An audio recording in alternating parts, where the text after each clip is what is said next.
Good morning to all. మనం 10th class సమితుల గురించి second part మనం చూస్తున్నాం. సెట్స్, దాంట్లో ఉండే రకాల గురించి. సెట్స్ కంటే ముందు మనం సెట్స్కు సంబంధించినటువంటి అంశాలు నేర్చుకోవడానికి ముందుగా మనకి కొన్ని గుర్తుల గురించి చూద్దాం. belongs to one, belongs to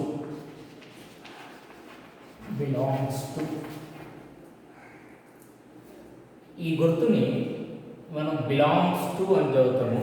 అంటే దీని అర్థం ఏంటంటే చెందినది,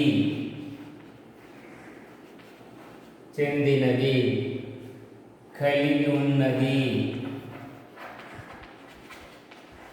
దానిలోనిది. బిలాంగ్స్ టు అంటే అర్థం ఏం చెప్తుందంటే దానికి చెందినది, దేనిని కలిగి ఉన్నది, దానిలోనిది అని అర్థాన్ని చెప్తుంది. దీన్ని ఇలా రాసి కొట్టేస్తే డస్ నాట్ బిలాంగ్స్ టు అని, డస్ నాట్ బిలాంగ్స్ టు అంటే దీనికి వ్యతిరేకమైనటువంటి, అంటే ఇది చెందినది అని చెప్తే ఇది చెంది లేదు, దానిని కలిగి లేదు, దానిలో లేదు, దానిని కలిగి ఉన్నది, దానిలో ఉంది. ఇక్కడ చెందినది, దానికి చెందినది కాదు, దాని కలిగి లేదు, దానిలో లేదు. ఫర్ ఎగ్జాంపుల్ మనం చూద్దాం, ఎందుకంటే ఇవి మనం మొదటి భాగంలో చెప్పుకున్నట్టు ఏ ఈజ్ ది సెట్. ఏ అనే దాంట్లో 1, 2, 3 అని ఉంది అనుకుంటాం. ఇవి ఎలిమెంట్స్ అంటారు. 1 ఎలిమెంట్, 2 ఎలిమెంట్. ఏ అనే సెట్స్లో ఎవరున్నారు? 1 అనే ఎలిమెంట్ ఉంది, 2 అనేది ఉంది, 3 అనే ఎలిమెంట్ ఉంది. దీన్ని అంటే ఏ అనే సెట్ ఎవరెవరిని కలిగి ఉంది? 1ని కలిగి ఉంది, 2ను కలిగి ఉంది, 3ను కలిగి ఉంది. ఏ దానిలో ఎవరెవరు ఉన్నారు? 1 ఉంది, 2 ఉంది, 3 అంటే 3 ఎలిమెంట్స్. దీన్ని ఇలా రాసినప్పుడు 1 బిలాంగ్స్ టు ఏ, 1 చెంది ఉన్నది. ఇలా మనం అనుకున్నాం, ఇక్కడ చెంది ఉన్నది. ఎవరికి చెంది ఉన్నది? ఏకి చెంది ఉన్నది, బిలాంగ్స్ టు. 2 బిలాంగ్స్ టు ఏ, 2 దేనికి చెంది ఉన్నది అంటే ఏ చెందింది. అదేవిధంగా 3 బిలాంగ్స్ టు ఏ. సో ఇలాంటి విధంగా రాస్తాం. ఇప్పుడు ఉదాహరణకి ఇందులో ఏ అనే దాంట్లో మనకి 4 ఉందా లేదు, 5 ఉందా లేదు, సో 5 లేదండి. 5 డస్ నాట్ బిలాంగ్స్ టు ఏ. 5 అనేది ఏ అనే సమితిలో మూలకంగా లేదు, కాబట్టి ఏ అనే మూలకంగా లేనటువంటిదిగా డస్ నాట్ బిలాంగ్స్ టు అని రాస్తాం. సో చెంది ఉన్నది అంటే బిలాంగ్స్ టు అని, చెంది లేకపోతే డస్ నాట్ బిలాంగ్స్ టు అని రాయడం జరుగుతుంది. ఇక్కడ ఇంకొక చిన్న కండిషన్ గమనించుకోవాల్సినటువంటి అంశం ఏంటిది అంటే, గమనికైనటువంటి అంశం ఏంటిదంటే బిలాంగ్స్ టు ఏదైతే ఉందో దీనికి మనకు రైట్ సైడ్, అంటే దీనికి రైట్ సైడ్లో ఎప్పుడు కూడా ఒక సెట్ నేమ్ ఉంది, సెట్ రాయాలి. లెఫ్ట్ సైడ్ ఎప్పుడు కూడా ఎలిమెంట్స్ రాయాలి. ఎలిమెంట్ అంటే లెఫ్ట్ సైడ్ ఎలిమెంట్ ఉండాలి, right side set. For example మళ్ళీ చూద్దాం. A is equal to 1, 2, 3. 1 belongs to A. So here A is the set. The 1 is the element. So ఈ విధంగా రాయాలి. అంటే లెఫ్ట్ సైడ్ ఎలిమెంట్ ఉండాలి, రైట్ సైడ్ సెట్ ఉండాలి. దీన్ని ఇలా రాయిస్తే కాదు. A belongs to 1. A చెంది ఉన్నది 1 అని ఇలా రాయాలి. It is wrong. సో ఎప్పుడు కూడా బిలాంగ్స్ టు రాసినప్పుడు లెఫ్ట్ సైడ్ ఎలిమెంట్ ఉండాలి, రైట్ సైడ్ సెట్ ఉండాలి. ఇది ఒక కండిషన్ మనం రాసేటప్పుడు. డస్ నాట్ బిలాంగ్స్ టు కూడా ఇది వర్తిస్తుంది. సో ఇక మిగిలిన విషయంలోకి వెళ్తే మనము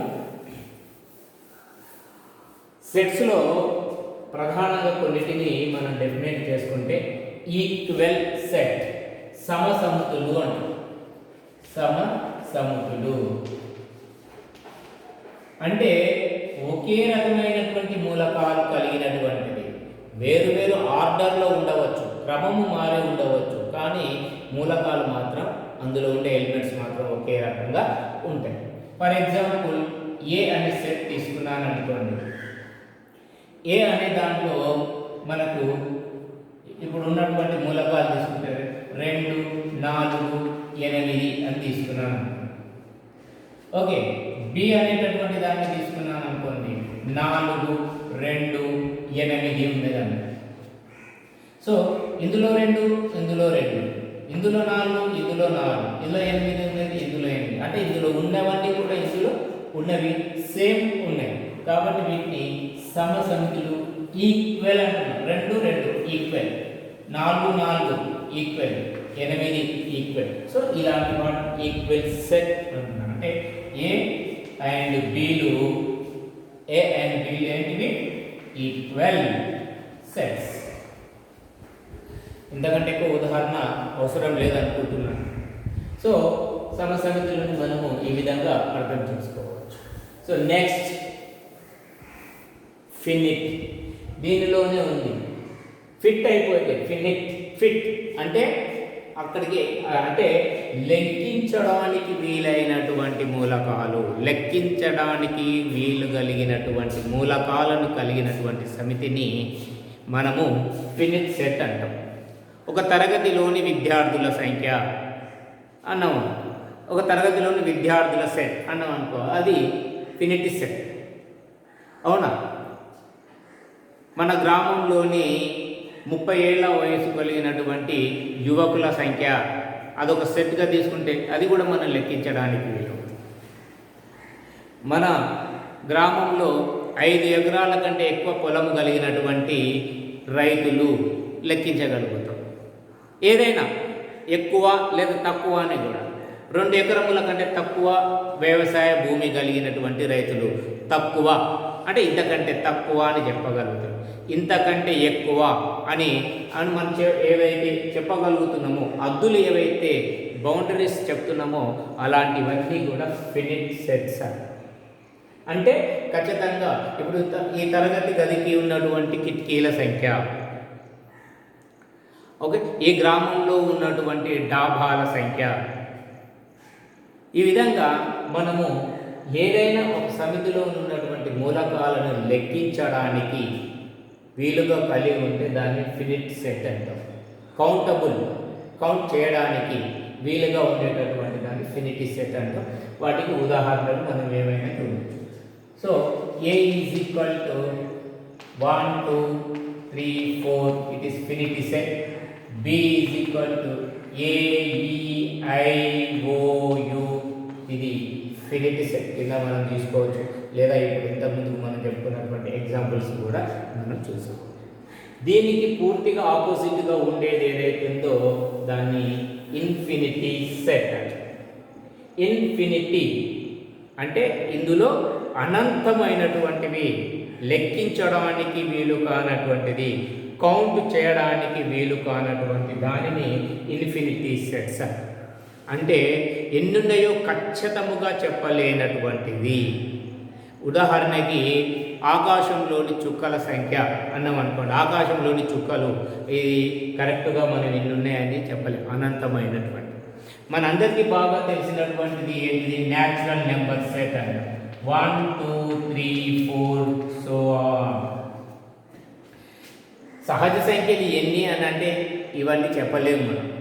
కాబట్టి అనంతమైనటువంటివి ఇన్ఫినిటీ మనం అంటాం. అనంతము ఆ పేరే ఇన్ఫినిటీ అంటే అంతు లేనటువంటిది, అంతము లేనటువంటిది, ఇదమితముగా ఇది అని చెప్పలేనటువంటి మూలకాలను కలిగినటువంటి దానిని ఇన్ఫినిటీ సెట్ అని అంటాం. సో సో దానికి మనకు natural number, whole numbers, real numbers, ఇలా వాటిని మనము అనంతమైనటువంటి సెట్స్ని ఉదాహరణలు మనం వీటిని చెప్పుకోవచ్చు. Next empty set. Empty set అంటున్నాము, దీనిని నల్ సెట్ అంటాము. నల్ సెట్ని ఈ విధంగా సూచిస్తాం. సో నల్ సెట్ అనేటటువంటి దాన్ని మనము ఎలాంటి మూలకాలు లేనటువంటిది. నల్ సెట్ని ఎలా సూచిస్తున్నాం అని దీన్ని రాస్తూ ఈ విధంగా రాయడం జరుగుతుంది. ఇది నల్ సెట్ అంటే ఏ మాత్రము మూలకాలు లేనటువంటిది. ఉదాహరణకి మనం చెప్పాలంటే 3 కన్నులు ఉన్నటువంటి మనుషుల సమితి. 3 కన్నులు ఉన్నటువంటి మనుషుల సమితిని మనం చూపెట్టాలి అంటే ఎవరు కూడా మనకు లభించరు. అందులో ఒక్క మూలకాలను కూడా మనము అది చేయలేము. గణిత భాషలో చెప్పాలంటే 2చే భాగించబడే బేస్ సంఖ్యలు, 2తో భాగించబడాలి, నిశేషంగా భాగించబడాలి, అది మనకు బేస్ సంఖ్య అయి ఉండాలంటే ఆడ్ నెంబర్ అయి ఉండాలి. సరే, 2చే డివిజబుల్ అయ్యేటటువంటి ఆడ్ నెంబర్. సో ఉంటాయంటే అలాంటి ఒక్క సంఖ్యను కూడా మనం చెప్పలేము. కాబట్టి ఇక్కడ మనము వాటిని 2 కంటే తక్కువైనటువంటి ధన సరి సంఖ్య చెప్పలేదు. సో ఇవన్నీ ఇలాంటి మూలకాలు. సింపుల్ ఉదాహరణ ఒకటే, 3 కన్నులు ఉన్నటువంటి మానవులు అంటే 3 కన్నులు ఉన్నటువంటి మానవులను మనము ఒకరిని కూడా రాయలేము. కాబట్టి అలాంటి దానిని ఎంప్టీ సెట్ అని అంటున్నాం. ఈ విధంగా సో ఇది ఎంప్టీ సెట్. ఎక్కడైనా ఇలా ఉండి ఇలా రాస్తే 0 ఉందనుకోండి, 0 ఉంటే ఇది నల్ సెట్ కాదు. It is not equal to null set. ఎందుకంటే ఇక్కడ 0 అనే ఎలిమెంట్ ఉంది, 0 అనేటటువంటి మూలకం ఉన్నది. మనం ఏమంటున్నాం నల్ సెట్ అంటే ఒక్క కూడా ఎంప్టీ అని అంటే ఏది కూడా ఉండదు. Contain any element, does not contain any element, does not contain any element. Such sets we are called null set. So ఇక్కడ ఎలాంటి లేదు, కానీ ఇక్కడ కంటైన్గా ఒక ఎలిమెంట్ ఏముందంటే 0 అనే ఎలిమెంట్ ఉంది. కాబట్టి it is contain the 0 element. So it is not a null set. అంటే నల్ సెట్ అంటే ఎలాంటి మూలకాలు ఉండకూడనటువంటిది, ఎలాంటి మూలకాలు లేనటువంటిది. అలాంటి దానిని మనం నల్ సెట్ అంటాం. సో ఈ విధంగా మనము సెట్స్లో ఉన్నటువంటి వీటిని గురించి మనం నేర్చుకోవచ్చు. తర్వాత దీంట్లో ఇంకొకటి ఉన్నది మనకు డిజైన్ సెట్ అని ఉన్నది. దీని గురించి మనం ఇంకా కొన్ని అంశాలు నేర్చుకున్న తర్వాత దీని గురించి నేర్చుకుంటాం. ఓకే, సో దీని గురించి నేర్చుకున్నారా అంటే మనం ఇంకా కొన్ని అంశాలు నేర్చుకోవాల్సినటువంటి అంశం ఉంది. సరే, నెక్స్ట్ ఇందులో మనకి ఇంకొకటి ఉన్నటువంటిది ఏమిటి అంటే ఉపసమితి, విశ్వసమితి, యూనివర్సల్ సెట్ అండ్ సబ్సెట్. వాటి గురించి ఇప్పుడు చూద్దాం మనం. ఓకే, యూనివర్సల్ సెట్, విశ్వసమితి. సో ఇక్కడ మనం అనుకోండి సబ్సెట్. దీన్ని ఉపసమితి అని చూద్దాం. ఇప్పుడు ఏమవుతుంది, విశ్వసమితి అన్నాము, ఏమవుతుందో చూద్దాం. ఉదాహరణకి నేను ఇక్కడ ఒక సరి సంఖ్యల సమితి తీసుకున్నాను.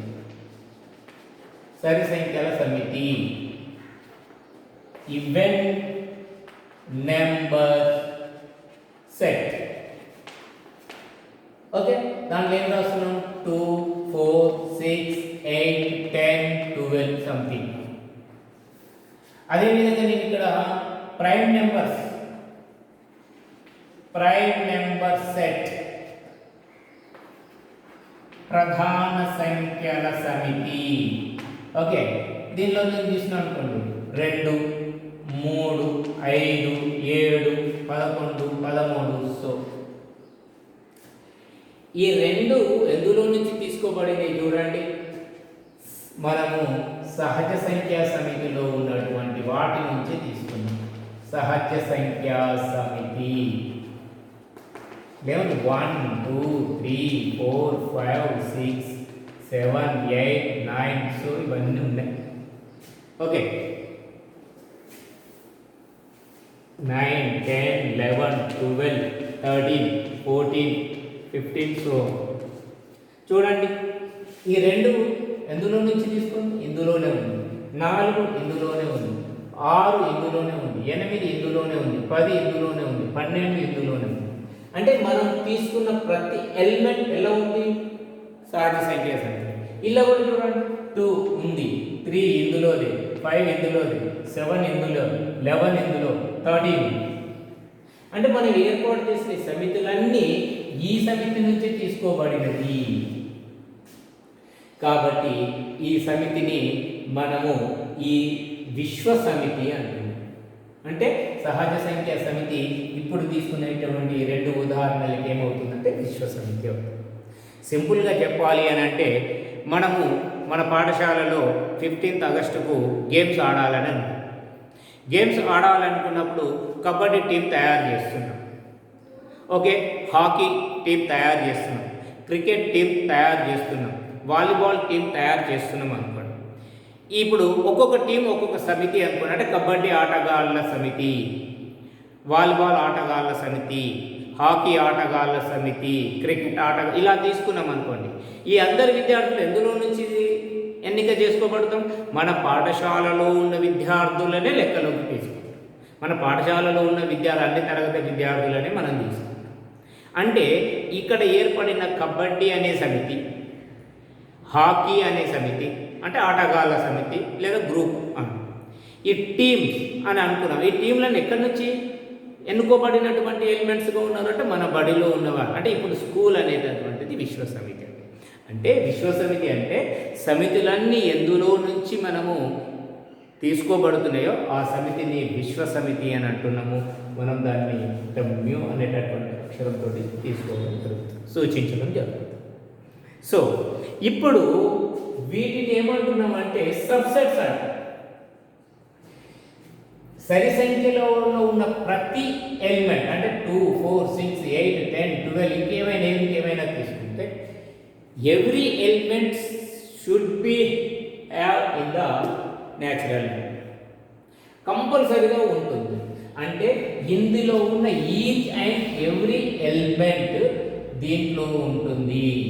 కాబట్టి ఈ సహజ సంఖ్యా సమితికి సరి సంఖ్యల సమితి అనేది ఏమవుతుందంటే సబ్సెట్ అవుతుంది. Okay, subset. ఓకే, సబ్సెట్ అంటే మనం తీసుకోబడినటువంటి సమితిలో ఉన్న ప్రతి మూలకం దేనికైతే చెంది ఉంటుందో దానికి ఇది ఉపసమితి అవుతుంది.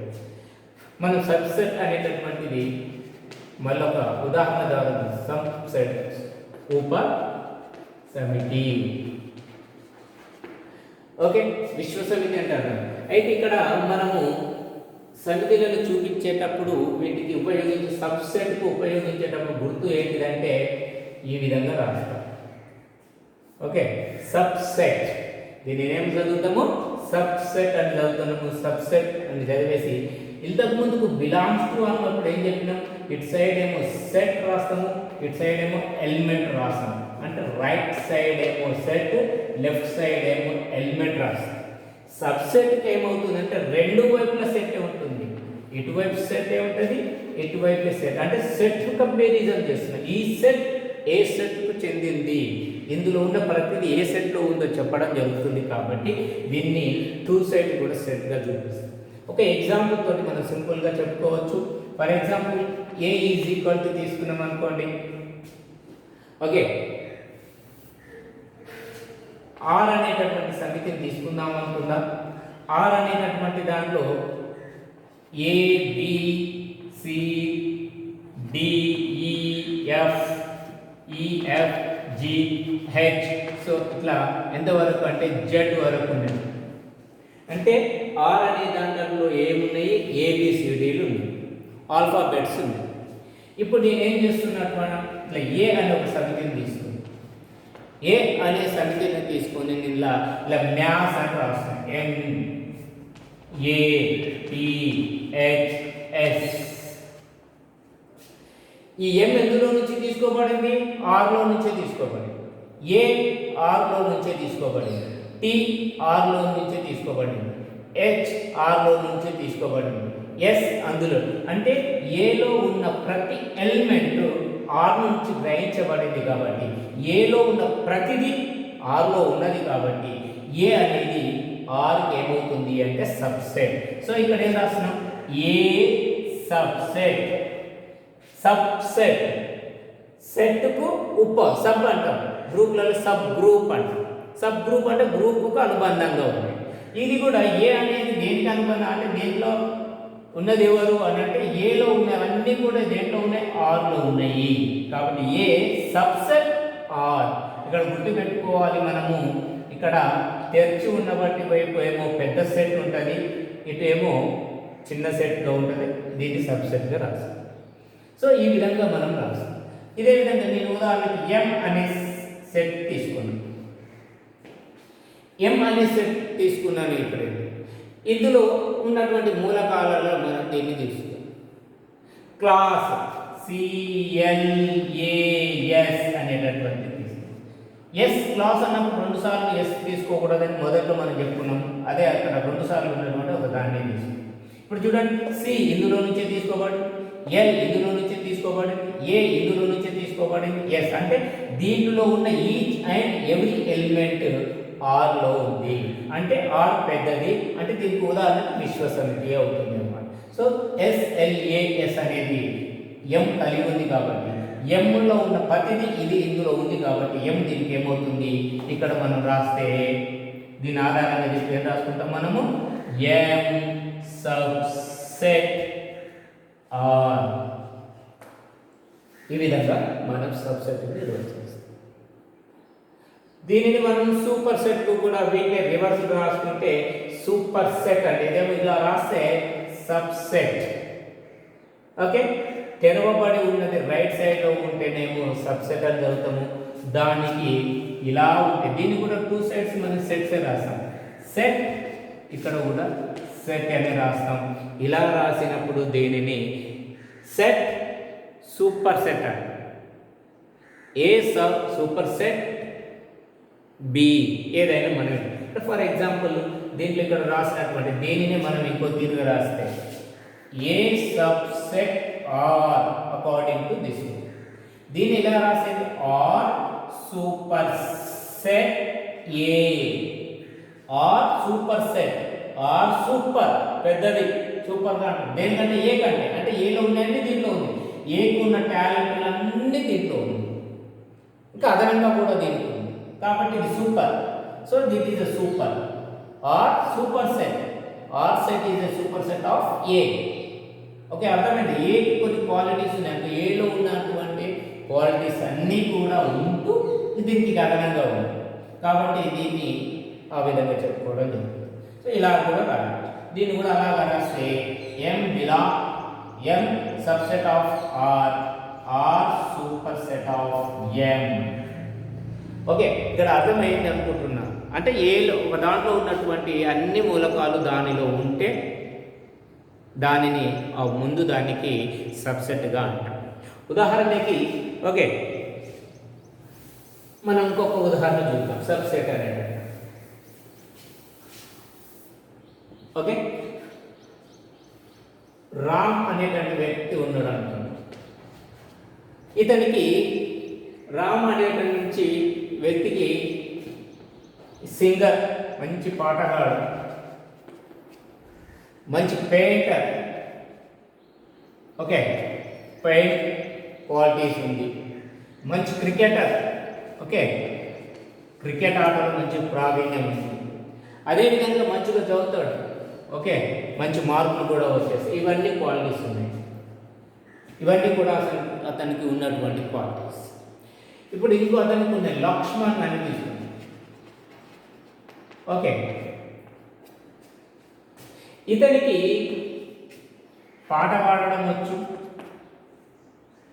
క్రికెట్ ఆడడం వచ్చు, కానీ పెయింట్ రాదు. ఇప్పుడు వీళ్ళిద్దరిలో ఎవరు ఎక్కువ క్వాలిటీస్ కలిగినటువంటి వాళ్ళు అంటే రామ్. అంటే లక్ష్మణుడికి వచ్చేవన్నీ క్వాలిటీస్ అన్నీ కూడా రాముకుంటే ఎక్కువ ఉన్నాయి. కాబట్టి లక్ష్మణ్ ఏమవుతుండు అంటే రాముడికి కాస్త తక్కువగా, అందుకనే లక్ష్మణ్ సబ్సెట్ రామ రామ్. ఓకే, దీన్ని రాస్తే Ram super set Lakshman. So simple అంటే క్వాలిటీ ఇస్తున్నాను, అన్ని ఉన్నాయన్నీ ఉంటూ అదనంగా ఏమన్నా వాళ్ళు సూపర్ అవుతారు. అన్ని తనలో నుండి ఎవరితోటైతే కంపారిజన్ చేసుకుంటున్నాడో ఆ కంపారిజన్ చేసుకుంటూ తనకంటే అతనికి ఎక్కువగా ఉంటే అతనికి ఇతను సబ్సెట్ అవుతుండు. ఈ విధంగా సెట్ సబ్సెట్ రాస్తాము. సబ్సెట్ రాసేటప్పుడు కండిషన్ కంపల్సరీగా ఉండాలి. ఇది రెండు సెట్స్ కంపారిజన్ చేస్తున్నట్టుగా ఉంటుంది కాబట్టి రైట్ సైడ్ సెట్ రాస్తాము, లెఫ్ట్ సైడ్ కూడా సెట్ రాస్తాము. సూపర్ సెట్కి అయినా అలాగే ఉంటుంది, సబ్సెట్కి అయినా కూడా అలాగే ఉంటుంది. సూపర్ సెట్ రాసేటప్పుడు కూడా రైట్ సైడ్ సెట్ రాయాలి, లెఫ్ట్ సైడ్ కూడా సెట్ రాయాల్సి ఉంటుంది. ఇది సెట్కి సంబంధించినటువంటి అంశాలు. సో మనము నెక్స్ట్ క్లాస్లో సెట్స్కి సంబంధించినటువంటి పరిక్రియలు, ఆపరేషన్ ఆఫ్ సెట్స్ గురించి మనం నెక్స్ట్ పార్ట్లో చూద్దాం. Thank you.